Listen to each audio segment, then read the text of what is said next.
Hey YouTube, thanks for checking out another Film Geek Movie Spotlight. Today I'm talking about the 2009 film, Daybreakers. I don't touch human blood. You don't touch human blood. You work for a company that uses humans like fucking cattle. Don't tell me how to live my life, little brother. Then don't act all high and mighty, big brother.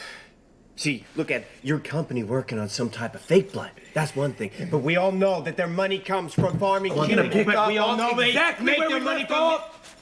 Daybreakers is written and directed by the Spierig brothers, and it's starring Willem Dafoe, Sam Neill, and Ethan Hawke. It's the year 2019, and the world has been plagued by a disease that turns most of the population into vampires. And at this point, well, let's just say humans are running thin, and so is the food supply for the vampires. Lionsgate acquired the script from the Spierig brothers in November of 2004 and kept the brothers on to direct the film. In September of 2006, the brothers received their financing and production was set to begin in Queensland, Australia. The Spierig brothers wanted the vampires in the film to have a more classical aesthetic to them while feeling like a more contemporary interpretation. After experimenting with complex makeup designs, they decided to go with a more minimalistic approach to makeup that had a more powerful effect. Daybreakers was released in the States January 8, 2009, and it grossed just over $51.4 million worldwide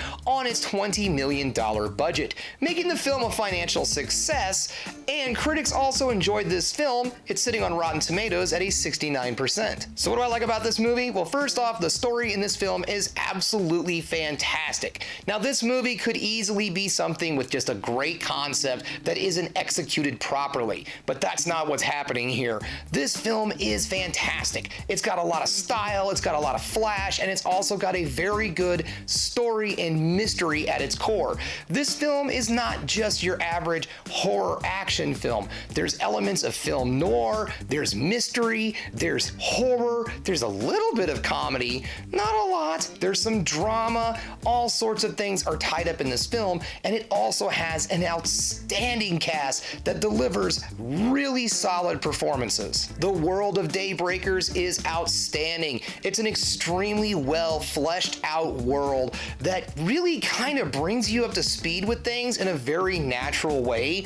You learn more about the world as time goes on. Like in the vampire society, not all vampires like drinking human blood, but if they don't drink human blood, they start to de-evolve. And that's the issue that this world is having, is that they're running out of humans. They try to make a synthetic blood, but they aren't having a whole lot of luck in that department. As I said, the acting in this film is outstanding, and I'm not just talking about from our lead actors. All of the actors in this film do a phenomenal job, and it really helps with the mythology and the world building of this movie. So if you're in the movie for a very unique vampire film that takes several different genres and mashes them together and still keeps a coherent story together, then you need to check out Daybreakers, and you can currently find it for free streaming with commercials on Pluto TV. Now, if you don't want to watch the commercials, you can find it for rent on YouTube, Vudu, and Amazon Prime. Alright guys, that brings us to the end of another Film Geek video. If you liked what you saw here today,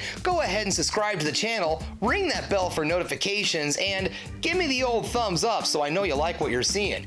And if there's one more thing you can do for me, folks, that is keep watching movies. You know I'm gonna.